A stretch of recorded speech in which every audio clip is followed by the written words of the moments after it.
नमस्कार दोस्तों। पढ़ छत्तीसगढ़ क्लासेस में आप सभी का एक बार फिर से स्वागत है। दोस्तों, छत्तीसगढ़ की क्लासेस में हमने पिछले क्लास में देखा छत्तीसगढ़ का राजकीय पक्षी। तो दोस्तों, आज हम देखेंगे छत्तीसगढ़ का राजकीय पशु। देखिए दोस्तों, आप सभी जानते हैं कि छत्तीसगढ़ का जो राजकीय पशु है वह है वन भैंसा। वन भैंसा, ठीक है, जिसे जंगली भैंसा भी कहते हैं। क्या कहते हैं? जंगली भैंसा भी कहते हैं। ठीक, इसका जो वैज्ञानिक नाम है, वैज्ञानिक नाम वह है बुबेलिस बुबेलिस। ठीक है, बुबेलिस बुबेलिस। इसका जो आपका साइंटिफिक नेम है, इंग्लिश नेम है ये बुबेलिस बुबेलिस। ठीक है, देखिए, जो नर भैंसा होता है, नर भैंसा, मेल भैंसा जो होता है उसे क्या कहते हैं? उसे अरना कहते हैं। जो नर भैंसा होता है उसे अरना कहते हैं, और जो मादा, जो फीमेल भैंस होती है ना, उसको बोलते हैं अरनी। भैंस तो भाई भैंस है, लेकिन नर भैंस अरना, मादा भैंस अरनी। ठीक है, याद रखेंगे छत्तीसगढ़ का जो नर भैंसा है, ठीक है, छत्तीसगढ़ का जो नर भैंसा है उसकी जो नस्ल है वह सबसे शुद्ध है, सर्वाधिक शुद्ध है पूरे भारत में। ठीक है, सर्वाधिक शुद्ध नस्ल मिलता है आपका छत्तीसगढ़ में। ठीक, छत्तीसगढ़ में सर्वाधिक आपका बेस्ट किस्म का नर भैंसा पाया जाता है। ठीक है, अब देख सकते हैं आप लोग, आपके सामने ये है एक नर भैंसा। ठीक है, और नर भैंसा मादा भैंसा को याद कर रहे हैं। ठीक है, आप देख सकते हैं इसकी लंबाई जो है तकरीबन 5 से 6 फीट के आसपास इसकी कुल लंबाई होती है। ठीक है, इस भैंस, जो नर भैंस होते हैं उसकी कुल लंबाई जो होती है, लंबाई वह 5 से 6 फीट के आसपास होता है। साथ ही साथ इसका जो वज़न होता है, वज़न, जो औसत वज़न है वो लगभग 600 से 1200 किलोग्राम रहता है। मतलब कि 900 किलोग्राम औसत वज़न रहता है, 900 किलोग्राम। ठीक है, लंबाई इसका 5 से 6 फीट, वज़न इसका 600 से 1200 किलो या 900 किलोग्राम इसका वज़न रहता है। देखिए, इसकी जो पहचान होती है, जन्म के समय तो ये पीले रंग के होते हैं। जन्म के समय क्या होते हैं? ये पीले रंग के होते हैं। ठीक है, लेकिन जन्म के बाद ये मुख्य रूप से काले रंग के हो जाते हैं। जैसे ये बड़े होते जाते हैं इनका रंग बदलते जाता है और ये काले रंग के हो जाते हैं।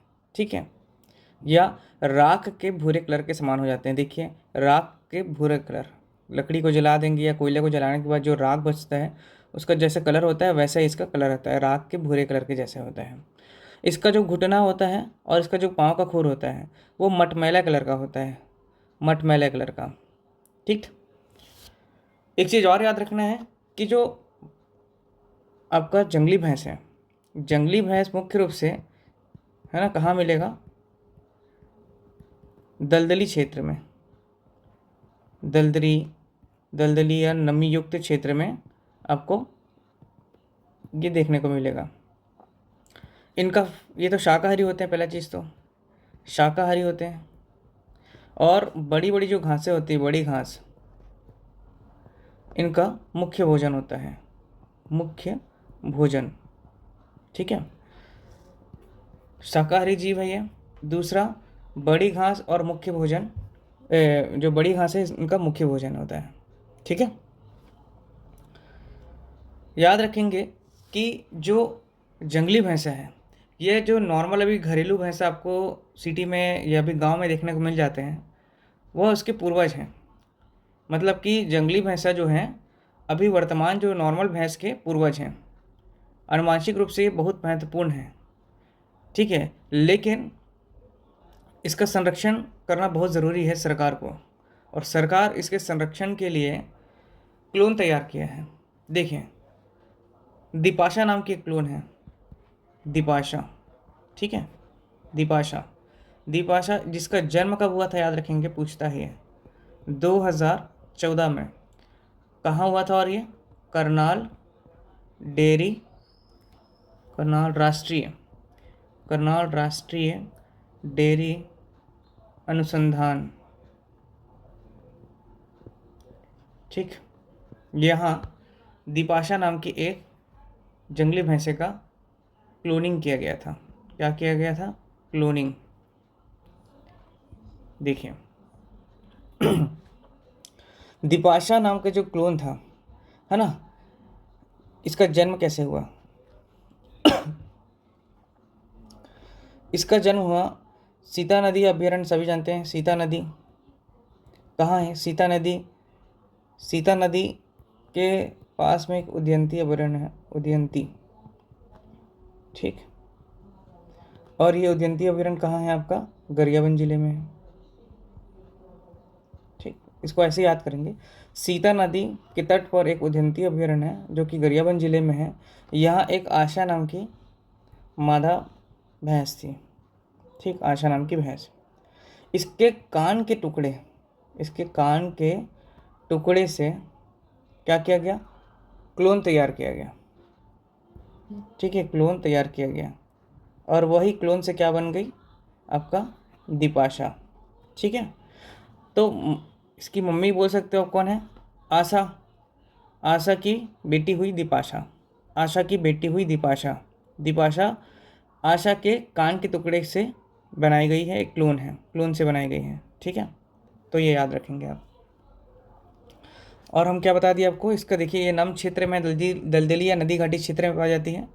और इसका जो प्रमुख भोजन है, इसका शाकाहारी जीव है और ये मुख्य रूप से घास खाती है, ठीक। अब संकट भी है, इसको संकट भी है और संकटग्रस्त जीव भी है। अब ये संकटग्रस्त जीव भी है, ठीक है। संकट किससे है? पहला चीज़ तो भाई शेर से है, और शेर से भी ज़्यादा खूंखार मानव से है, ठीक है। मानव से भी है, शेर से भी है। तीसरा इनका आवाज़ से भी है, इनको अब आवाज़ नहीं मिल पा रहा है, ठीक है। आधुनिकीकरण के चक्कर में आपका पूरा हरियाली, जंगल, ये सब को नष्ट किया जा रहा है ना। चौथा चीज़ जो है आपका वो इम्पोर्टेंट है, और वह है रिंडर पेस्ट। रिंडर पेस्ट नाम की एक बीमारी होती है जिसकी वजह से इनकी मृत्यु हो जाती है। तो ये भी एक बहुत बहुत प्रमुख कारण है इनके समाप्त होने का, ठीक है। अन्य बात यह है कि राज्य सरकार ने 8 अक्टूबर 2019 को 8 अक्टूबर 2019 को वन भैंसे पर डाक टिकट जारी किया था, डाक टिकट, ठीक है। ये भी बात याद रखना है। और ये दर्शाता है कि कहीं ना कहीं वन भैंसे को बचाया जाए, उनका संरक्षण किया जाए, इसलिए ये डाक टिकट जारी किया गया था। तो चलिए दोस्तों, एक बार फिर से देखते हैं छत्तीसगढ़ का राजकीय पशु वन भैंसा। वन भैंसा को जंगली भैंसा भी कहा जाता है। इसका जो वैज्ञानिक नाम है वह है बुबेलिस बुबेलिस, ठीक है, बुबेलिस बुबेलिस।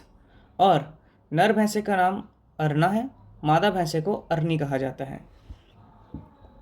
छत्तीसगढ़ का जो नर भैंसा होता है उसका जो नस्ल होता है वो सबसे बेस्ट क्वालिटी का नस्ल होता है। जंगली जो भैंसे हैं वह कहाँ रहना पसंद करते हैं? दलदली, नमी युक्त क्षेत्र या आपका नदी घाटी क्षेत्र में, ठीक है, नदी घाटी क्षेत्र में। उसके बाद हमने देखा कि ये एक शाकाहारी जीव है, तो ये घास खाते हैं, बड़े बड़े घास देख सकते हैं आप, बड़े बड़े घास खाते हैं, ठीक है। दिपाशा नाम की एक इसकी क्लोनिंग की गई थी, ठीक है, जिसका जन्म हुआ था 2014 में। करनाल राष्ट्रीय डेयरी अनुसंधान में जन्म हुआ था, इसका क्लोनिंग किया गया था। और क्लोनिंग किससे किया गया था? उदयंती अभयारण्य में रखे हुए आशा नाम की एक भैंस से, जिसके कान के टुकड़े से इसकी क्लोनिंग की गई थी और इसका निर्माण हुआ था, ठीक, क्लोनिंग तैयार हुआ था। अगला है कि संकटग्रस्त जीव है ये, और इनको संकट किससे है? शेर से है, मानव से है। इनको प्राकृतिक आवास नहीं मिल पा रहा है, नेचुरल आवास है ना, प्राकृतिक आवास नहीं मिल पा रहा है।